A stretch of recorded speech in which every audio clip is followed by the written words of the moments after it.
Hello, I'm Graham Fitch and I'm coming to you from Steinway Hall in London, and I'm going to be talking about how to begin a new piece. And the first thing I would suggest not doing when you're learning a piece is to go straight to the piano, but to have a little look and do some research and find out what was going on in the composer's mind, at the composer's life. If the music was dedicated to somebody, who was it dedicated to? What was the background to the piece? Because you'd be surprised at some of the most famous pieces have got the most interesting backgrounds, and it really does help us to perform if we can understand and appreciate what that is. The next thing I would do, because you're probably going to listen to a few recordings, listen critically. Do a little bit of reflection after you listen. So what you'll probably want to do is to listen to a number of different recordings and make some bullet point notes about what it was you liked about a particular performance, what it was that maybe you didn't like so much.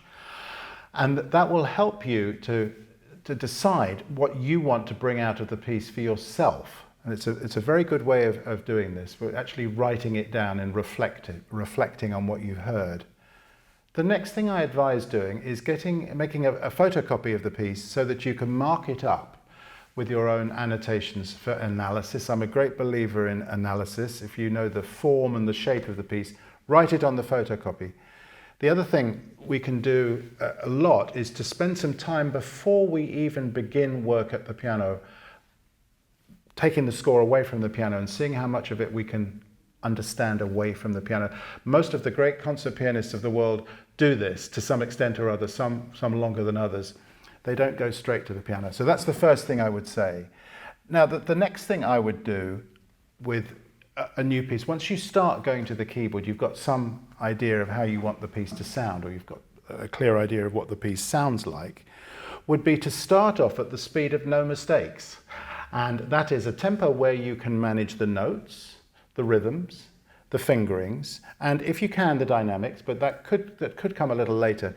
But I've taken for my test piece, as it were, my example piece, the first arabesque of Debussy, which I'm sure is familiar to you.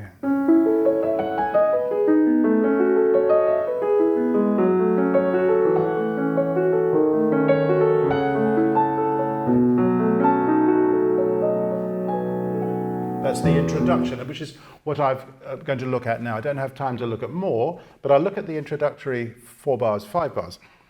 And what I would do first is to take a very small section, and it could be half a bar, which is what I'm going to do now.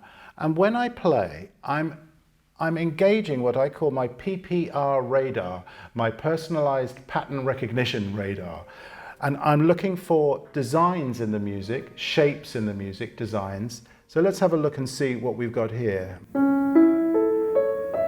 Ah, yes, I notice that I've got broken chords.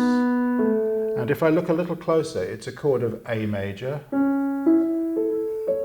with a passing note, and then another chord that comes down of G sharp minor. So I'm understanding the structure of the music as best I can. A chord of F sharp minor with a passing note and a chord of E major on the way down.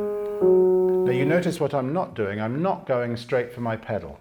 The pedal is something that we can get too reliant on, and it covers up all sorts of flaws in the hand, what the hands are not doing. So my first suggestion here would be avoid the pedal for the moment and see if you can, when you pass one thumb to the next thumb, do that beautifully, smoothly, evenly, like this. And I could, if I wanted to, just stop there for a moment and then restart from the top. Get ready. And work in half bar units. Now, if we look at bar number 3, if I deconstruct this a little bit, Debussy's marked this up really clearly. We've got a bass line that with stems down, that goes down in minims, that's half notes, and that's descending. And I can't resist singing when I play a line. It helps us to understand how the music really flows if we can put it into our voice. Effectively what we're doing is we're putting it into our system in a different way, in another way, in an extra way. It's not just from the fingers but through our voice as well. And I notice there I've got 5 notes that descend.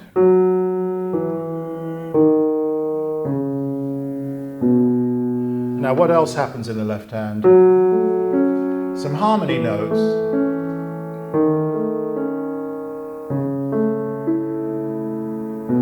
in the right hand I've got two elements as well. A melody line on the top, we might imagine a flute here. Different end note there. And again, some harmony notes in the middle. So I would very much advise starting off separate hands. I've got this expression I use, the 3 S's. Slowly, separately, sections. So you'll be able to hear some music in the background. That's because we're coming live from Steinway Hall and it is a piano showroom. So I'm sure it won't disturb you. So when I'm ready to put that hands together, what I can do is again work in very, very small sections. I'm going for half bars. No pedal. And stop. Make sure, check in with my body. Am I loose? Did I do that freely, loosely? Did I sound good? If I didn't sound good, if there were harsh sounds coming out of the piano, probably means there's some tension somewhere. So then I would repeat that until I was happy with that before I go on. It's really as simple as that. Now, if there's a tied note in the story here, you can put the tied note down silently before you go on. I'm now on my second half bar. And I work through systematically like that. And when I'm comfortable with half bar units, then I can gradually put these together and make whole bar units. Listening intently. Stop. And repeating if I need to finesse the sound, to make sure that I'm feeling very coordinated and that I'm creating the sounds that I want. When we come to bar 5 in the left hand, we've got quite a lot of notes here. And again, I can do the same job there. I can piece that together by starting off with just one beat. Stop. And then go back. Maybe I can add another beat the next time. Stop on the half bar point. And then I stop on the last beat of the bar. And then I can add my last beat and then go over the bar line. So I call these controlled stops rather than accidental stops, because I've decided where I'm going to stop and I don't go on until I'm happy that what I've produced is accurate and it sounds good and it feels good. Now let's have a little look at the strands separately idea, because it's obvious that hands separately, we play the right, then we play the left, but a lot of music is built up in multiple layers, and 3-part textures are very, very common, particularly in the Romantic period. You all know this. Now I use this example a lot, and the reason I use it a lot is because it's familiar to most people. Now if we have a little look at the Gluck, the melody from Orfeo, which I played as my introductory music, and let me remind you of it.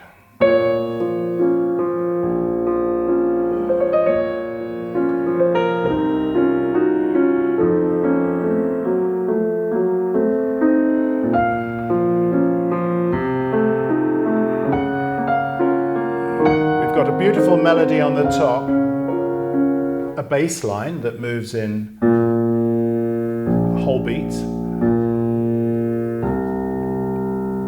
Silotti has given that separate stems. Then we've got chords in the middle. Now let me first of all block the chords out. I'm going to actually start in bar 3 because bar 2 there's an obstacle there. Let me go to bar 3 and I'm going to block out the chords first. And again, if I can label them, chord 5-7, chord 1, chord 5, and then you get a German 6. Don't worry too much about that, but if you can label it, so much the better. Now, what would I do next? Well, I think rather than just put that together, opened up in the way that Silotti has organized it, I think I would do this process, which I find incredibly useful for lots of things. Rather than play the 3 notes of the chord, I'm going to play just the lowest note each time and really feel the distance between my pinky and the next finger. Then I'd go through it again, this time to the middle note.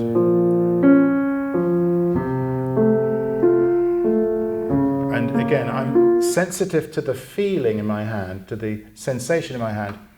And then finally to the octave, really feeling that octave, feeling the intonation of the octave, you know, the melodic distance there between the bottom and the top. Then I can start putting that together in combinations of 2. How about I go for the lowest two notes, missing out the thumb, but covering the thumb. In other words, my hand is positioned so that the thumb is on the note that it needs to play, but I just don't play it. Then I can do the top and the bottom note without the middle note. You're getting the idea here. Then I could do the bass and then the top two.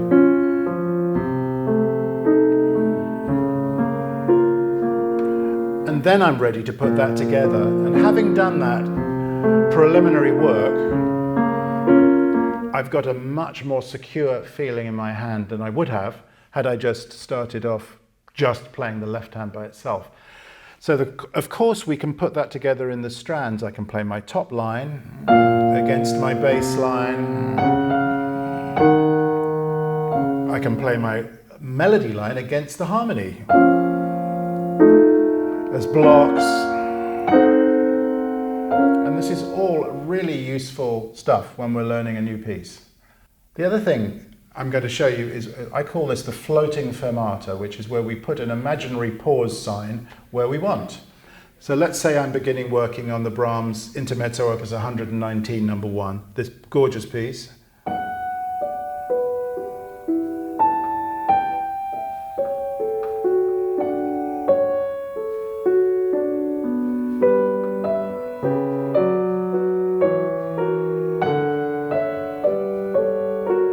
Now let's say I found that was too much information on the page for me to digest all at once. What I do, or what I could do, is to put controlled stops in. I'm going to stop on the bar line. So before I play, I've organized my first bar. I can imagine what that sounds like. I can imagine what it feels like. I've looked through. Now I can take as long as I want before I play the next bar.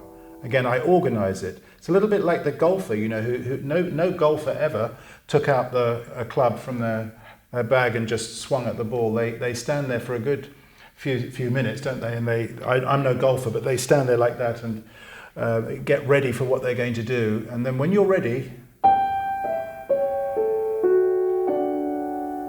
pause.